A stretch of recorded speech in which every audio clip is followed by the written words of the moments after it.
नमस्कार दोस्तों, सभी को जय श्री कृष्णा। मित्रों, हमें इस संसार में दो प्रकार की रचनाएं दिखाई देती हैं, जिनमें एक ये जड़ सृष्टि है, जिसमें पृथ्वी, जल, अग्नि, वायु और आकाश ये 5 भौतिक तत्व हैं, जो प्रकृति तत्व से निर्मित हैं, तथा दूसरी रचना ये चेतन सृष्टि है, जिसमें वनस्पति, जीव जंतु, पशु पक्षी व मनुष्य की रचना आती है। इन सब के शरीर तो इसी जड़ प्रकृति से निर्मित हैं, किंतु इनके भीतर कोई चेतन शक्ति कार्य कर रही है, जिसे आत्मा कहा जाता है। यही आत्मा तत्व जड़ प्रकृति की सहायता से समस्त शरीरों की रचना करता है। शरीर सभी के दृश्य हैं, किंतु यह आत्मा इनके भीतर रहकर अदृश्य रूप से कार्य करती है। उसका ज्ञान उसे होता ही नहीं है। इस प्रकार इस जगत में भी दो प्रकार के विज्ञान का विकास हुआ। एक है इस जड़ प्रकृति का विज्ञान, जिसे भौतिक विज्ञान कहा जाने लगा, तथा दूसरा है इस चेतन शक्ति का विज्ञान, जिसे आध्यात्म विज्ञान कहा जाता है। ये दोनों ही विज्ञान मिलकर पूर्ण ज्ञान कहा जाता है, वरना अकेला तो आधा अधूरा है। ये जड़ और चेतन नाम वाली दो शक्तियाँ वास्तव में दो नहीं बल्कि किसी एक ही परम तत्व की अभिव्यक्ति है। उसी के दो रूप मात्र हैं, किंतु दोनों के गुण धर्मों की भिन्नता के कारण समान है। अब आइए दोस्तों, सुनते हैं स्वयं की खोज। हम कौन हैं? आत्मा की खोज में एक गहन यात्रा। इसमें आज हम भाग 15 आत्मा के अनुभव का सारांश और ब्रह्म के साथ एकत्व की पूर्णता के बारे में बात करेंगे। आध्यात्मिक यात्रा के अंत में आत्मा को यह एहसास होता है कि वह ब्रह्म है और यही उसकी असली पहचान है। इस एकत्व की पूर्णता तब प्राप्त होती है जब आत्मा सभी भेदों और भ्रमों को पार कर ब्रह्म के साथ पूरी तरह से एक हो जाती है। यह एकत्व केवल मानसिक या भौतिक नहीं बल्कि आध्यात्मिक है और इसे कोई शब्दों में नहीं व्यक्त कर सकता। ये स्थिति अद्वितीय शांति, निर्विकार प्रेम और असीम आनंद का अनुभव है। आत्मा के अनुभव का सार यह है कि वह शाश्वत, सर्वव्यापक और एक है। जब आत्मा इस अनुभव को प्राप्त करती है तो वह ब्रह्म के साथ एकात्मता को महसूस करती है। इस अवस्था में आत्मा कोई अलग पृथक अस्तित्व नहीं रहती, बल्कि वह ब्रह्म के साथ संपूर्ण अस्तित्व में समाहित हो जाती है। इस अनुभव के बाद आत्मा को सभी भौतिक और मानसिक द्वंद्व समाप्त हो जाते हैं और वह शांति, प्रेम और ज्ञान के रूप में अस्तित्व का वास्तविक स्वरूप पहचानती है। जब आत्मा ब्रह्म के साथ एकत्व की पूर्णता को प्राप्त करती है तो वह जीवन को एक नई दृष्टि से देखती है। अब उसके लिए जीवन केवल बाहरी लक्ष्यों की पूर्ति का नहीं बल्कि आध्यात्मिक उद्देश्य की प्राप्ति का साधन बन जाता है।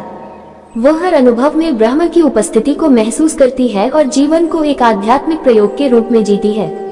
आत्मा के लिए जीवन का उद्देश्य अब केवल सांसारिक सुख, धन या सफलता नहीं है। वह जानती है कि उसका वास्तविक उद्देश्य ब्रह्म के साथ एकाकार होना और सभी प्राणियों के कल्याण की दिशा में काम करना है। जीवन के हर पहलू में वह आध्यात्मिक प्रेम और करुणा को महसूस करती है और उसी दिशा में कार्य करती है।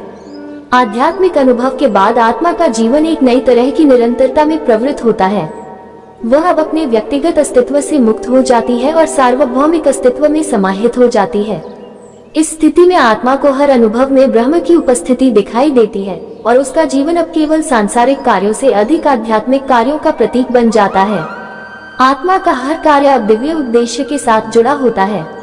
वह किसी भी कार्य को स्वार्थ या लाभ की इच्छा से नहीं करती, बल्कि उसका हर कर्म केवल ब्रह्म के रूप में होता है। ऐसे व्यक्ति का जीवन अब सभी प्राणियों के कल्याण की दिशा में होता है और वह किसी भी कार्य को करुणा और प्रेम से करता है।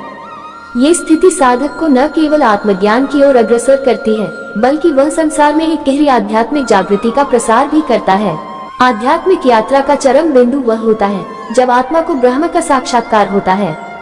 ये दर्शन कोई बाहरी घटना नहीं है, बल्कि यह आध्यात्मिक अनुभव है जो व्यक्ति के भीतर होता है। ब्रह्म का दर्शन आत्मा को शाश्वत और निराकार प्रेम का अनुभव कराता है। आत्मा को अब ये समझ में आता है कि सभी अनुभव, चाहे वे सुख हो या दुख, केवल ब्रह्म की रचनाएं हैं और वह सब कुछ है। इस अनुभव के बाद आत्मा किसी भी द्वंद्व या भ्रम में नहीं रहती और उसे शांति, संतुष्टि और आनंद का स्थायी अनुभव होता है। जब आत्मा ब्रह्म के साथ एकत्व में होती है तो वह जीवन की हर क्रिया में ब्रह्म की उपस्थिति को महसूस करती है। इस स्थिति में उसे न कोई चिंता होती है, न कोई भय।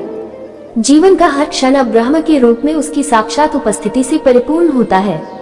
आत्मा का अस्तित्व अब केवल सार्वभौमिक प्रेम, शांति और आनंद का प्रतीक बन जाता है और वह अपनी शक्ति और ज्ञान से हर एक क्षण में ब्रह्म का अनुभव करती है।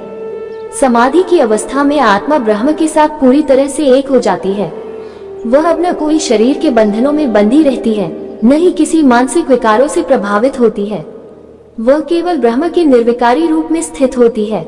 समाधि में आत्मा ब्रह्म के साथ अद्वितीय एकत्व का अनुभव करती है और यह स्थिति स्थायी होती है। इस अवस्था में आत्मा पूर्ण शांति और पूर्ण आनंद का अनुभव करती है। आध्यात्मिक यात्रा का अंतिम और सर्वोत्तम अनुभव यह है कि आत्मा अपने स्वरूप को पहचानती है और ब्रह्म के साथ एकाकार हो जाती है। इस स्थिति में आत्मा को सभी द्वंद्वों और भ्रमों से मुक्ति मिल जाती है। वह केवल ब्रह्म की उपस्थिति को महसूस करती है और उसी में अपनी असली पहचान को पहचानती है। इस अनुभव के बाद आत्मा न केवल अपने अस्तित्व को शाश्वत और आध्यात्मिक समझती है, बल्कि वह संपूर्ण सृष्टि के एक हिस्से के रूप में ब्रह्म के साथ एकाकार रहती है। निष्कर्ष यह है कि आध्यात्मिक यात्रा का अंतिम लक्ष्य आत्मा का ब्रह्म के साथ एकत्व है और इस एकत्व की प्राप्ति के बाद आत्मा को पूर्ण शांति, आनंद और संतुष्टि का अनुभव होता है। इस स्थिति में आत्मा न केवल अपने अस्तित्व को पहचानती है, बल्कि वह सारी सृष्टि को ब्रह्म के रूप में देखती है। इस एकत्व की पूर्णता में आत्मा निराकार प्रेम, सर्वव्यापक शांति और अद्वितीय आनंद का अनुभव करती है, जो शाश्वत और अडिग होता है। इस प्रकार आत्मा स्वयं को ब्रह्म के रूप में पहचानने के बाद ब्रह्म के साथ एकत्व की स्थिति में जीवन को पूर्णता और निरंतरता के साथ जीती है। दोस्तों, अब सभी 15 भाग हम समाप्त करते हैं।